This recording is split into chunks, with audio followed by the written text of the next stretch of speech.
Hello. आधीच्या एका व्हिडिओमध्ये आपण पाहिलं होतं की जेव्हा एखाद्या सरळ विद्युत वाहकातून विद्युतधारा वाहते तेव्हा त्याभोवती वर्तुळाकार चुंबकीय क्षेत्र निर्माण होते. आता या व्हिडिओमध्ये आपण विद्युतधारेमुळे निर्माण होणाऱ्या या चुंबकीय क्षेत्राची दिशा कशी लक्षात ठेवायची हे बघणार आहोत. समजा हा पेन आपली सरळ तार आहे ज्यातून विद्युतधारा वाहते. आता विद्युतधारा पेनच्या टोकाच्या दिशेने वाहते असं आपण समजूया. तर त्याभोवती वर्तुळाकार चुंबकीय क्षेत्र तयार होईल. पण लक्षात घ्या, त्या चुंबकीय क्षेत्राच्या दोन दिशा असू शकतात. जर मी चुंबकीय क्षेत्र दाखवण्यासाठी बांगडीचा वापर केला तर ते चुंबकीय क्षेत्र ह्या बाजूने बाणाच्या दिशेने असू शकतं, उजवीकडे. नाहीतर अरे हो, ते तर असं डाव्या दिशेने सुद्धा असू शकतं ना. पण मग तयार होणारं चुंबकीय क्षेत्र या दोनपैकी नेमक्या कोणत्या दिशेने आहे हे कसं ठरवायचं? तर ही दिशा समजण्यासाठी आणि लक्षात ठेवण्यासाठी एक साधा नियम आपण वापरणार आहोत, ज्याला आपण उजव्या हाताच्या अंगठ्याचा नियम असं म्हणतो. या नियमानुसार आपण एक विद्युतधारा वाहून नेणारी तार घेतली आहे, बरोबर? आणि ती तार आपण अशा प्रकारे धरायची की आपला अंगठा हा विद्युतधारेची दिशा दाखवेल.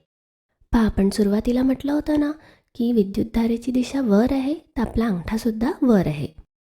मग अशा वेळी आपले हे चार वळलेले बोटं हे चुंबकीय क्षेत्राची दिशा दाखवतात.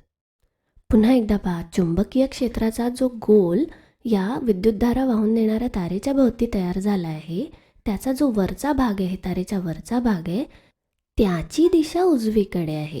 अशा प्रकारे वरच्या भागाची दिशा उजवीकडे. आणि आता समजा विद्युतधारेची दिशा बदलली, उलटी झाली, तर हा पेन आपण असा पकडू आणि मग उजव्या हाताने त्याला आपण कसं धरूया? आपण त्याला अशा प्रकारे धरणार, कारण आपला अंगठा हा विद्युतधारेची दिशा दाखवतो, बरोबर? आणि आता आपल्या बोटांकडे बघा, विद्युत वाहकाच्या वरून आपले बोटं डावीकडे वळतात आहे, वाहकाच्या वर डावीकडे. आणि म्हणून मग या वेळेस चुंबकीय क्षेत्र हे अशा प्रकारे दिसेल.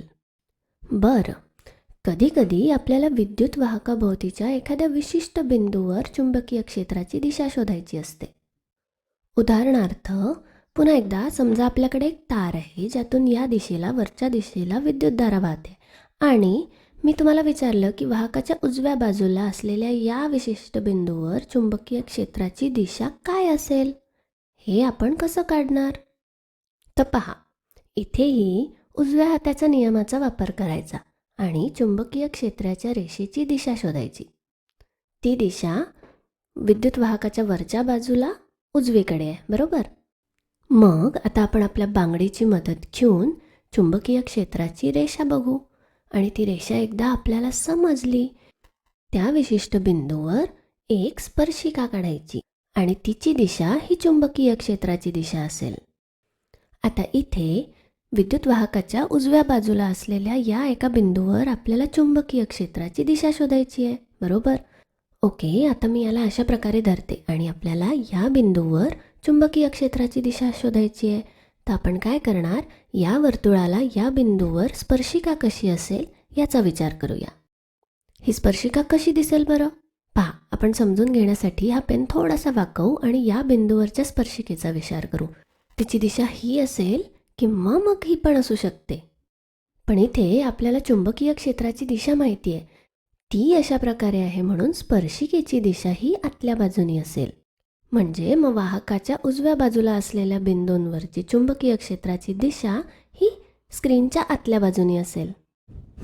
आणि इथे माहिती का, ही बांगडी आपण जर अशा प्रकारे फिरवली तरी पण आपण बघू शकतो की या बिंदूवर चुंबकीय क्षेत्राची दिशा आणि स्पर्शिकेची पण दिशा ही आतल्या बाजूनी आहे. बरं, आता मला सांगा की या वाहकाच्या मागच्या बाजूला जो बिंदू आहे तिथे चुंबकीय क्षेत्राची दिशा कशी असेल? तर पहा, आता या मागच्या बिंदूवर आपल्याला स्पर्शिका काढायची आहे. हा पेन आपण थोडासा तिरपा करू म्हणजे आपल्याला व्यवस्थित दिसेल. पहा, त्या स्पर्शिकेची दिशा अशी असेल किंवा तशी. पण इथे आपल्याला पुन्हा एकदा चुंबकीय क्षेत्राची दिशा तर माहिती आहे, त्यामुळे ती दिशा डाव्या बाजूनी आहे आणि हेच आपण बांगडी फिरवून सुद्धा करून बघू शकतो. बांगडी फिरवली की या मागच्या बिंदूवर चुंबकीय क्षेत्राची दिशा डाव्या बाजूनी आहे, म्हणून स्पर्शिकेची दिशाही डावीकडे आहे. बरोबर. आता चुंबकीय क्षेत्राची दिशा शोधण्यासाठी अशी बांगडी, पेन वगैरे आपल्याकडे असेल तर ठीकच आहे, पण नसेल तर काय करायचं बरं? तर पहा, पुन्हा एकदा आपल्याला विद्युत वाहकाला अशा प्रकारे उजव्या हाताने धरायचं आहे, करेक्ट? आणि आपले 4 बोटं चुंबकीय क्षेत्राची दिशा दाखवत आहे, बरोबर? अशा प्रकारे वर्तुळाकार. आणि मग आता इथे बांगडीच्या ऐवजी आपण आपलं बोटच वापरूया. चुंबकीय क्षेत्राच्या दिशेने आपलं बोट अशा प्रकारे गोल फिरवायचं आणि मग ज्या बिंदूवर आपल्याला चुंबकीय क्षेत्राची दिशा शोधायची होती त्या बिंदूवर येऊन आपलं बोट थांबवायचं. तर मग या बिंदूवर ही दिशा आतल्या बाजूने आहे, आपण बघू शकतो, हो की नाही? तसंच वाहकाच्या मागच्या बाजूला जर आपल्याला दिशा बघायची असेल तर अरे, ही तर डावीकडे आहे. आणि वाहकाच्या डाव्या बाजूच्या बिंदूवर इथे येऊन बोट थांबवायचं आणि आपली दिशा बाहेरची आहे. आणि असंच आपल्याला कुठल्याही बिंदूसाठी करता येऊ शकतं.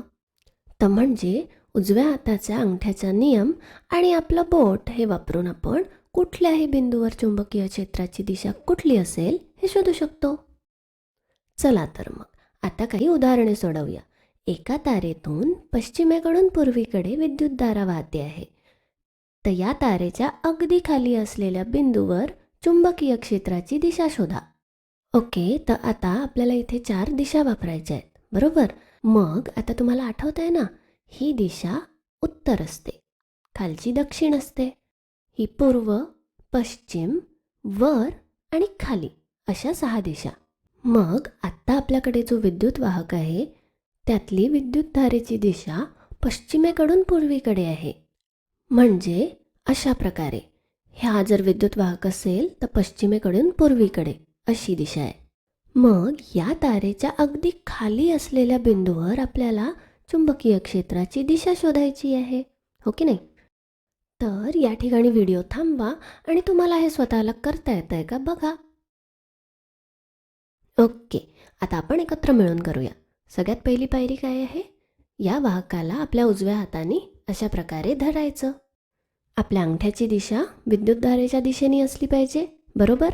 आणि आपल्या बोटांची दिशा चुंबकीय क्षेत्राची दिशा आपल्याला दाखवते.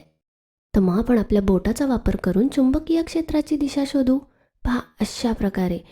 आणि आता आपल्याला वाहकाच्या खालच्या बिंदूवर चुंबकीय क्षेत्राची दिशा शोधायची आहे, तर तिथे आपण आपला हात थांबवू आणि त्या बिंदूवरची दिशा आहे ही. तर मग या बिंदूवर चुंबकीय क्षेत्राची दिशा ही उत्तरेकडे आहे, बरोबर? बढिया. आता आणखी एक उदाहरण सोडवूया. समजा तुम्ही तुमच्या खोलीत उभे आहात आणि तुमच्या लक्षात येतं की तुमच्या समोर एक इलेक्ट्रॉन छताकडून जमिनीकडे प्रवास करतोय. तर मग तुमच्या उजव्या बाजूला चुंबकीय क्षेत्राची दिशा शोधा. ओके, आता याचा विचार करूया. मी इथे माझ्या खोलीत उभी आहे आणि मला दिसतंय की एक इलेक्ट्रॉन छताकडून जमिनीकडे माझ्या समोर असा वरून खाली प्रवास करतोय. तर मला माझ्या उजव्या बाजूला असलेल्या चुंबकीय क्षेत्राची दिशा शोधायची आहे. आता तुम्ही विचार करत असाल, हा इलेक्ट्रॉन कुठून आला?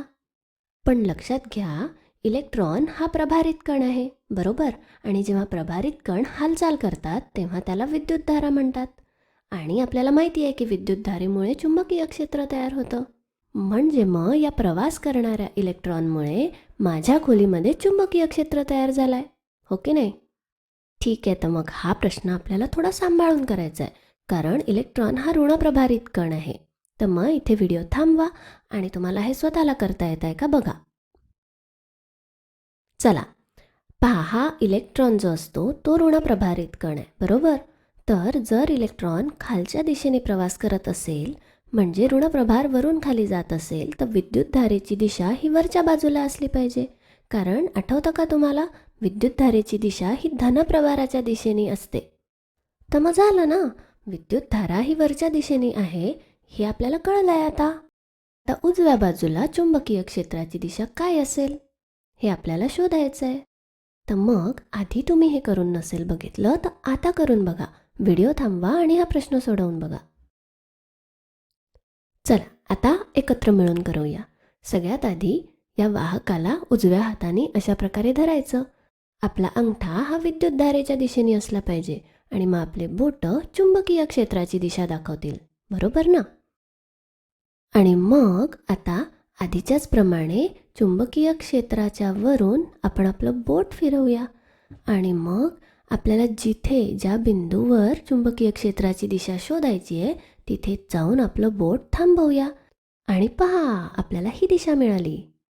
तर मग आपल्या उजवीकडच्या बिंदूवर चुंबकीय क्षेत्राची दिशा ही उत्तरेकडे आहे, बरोबर?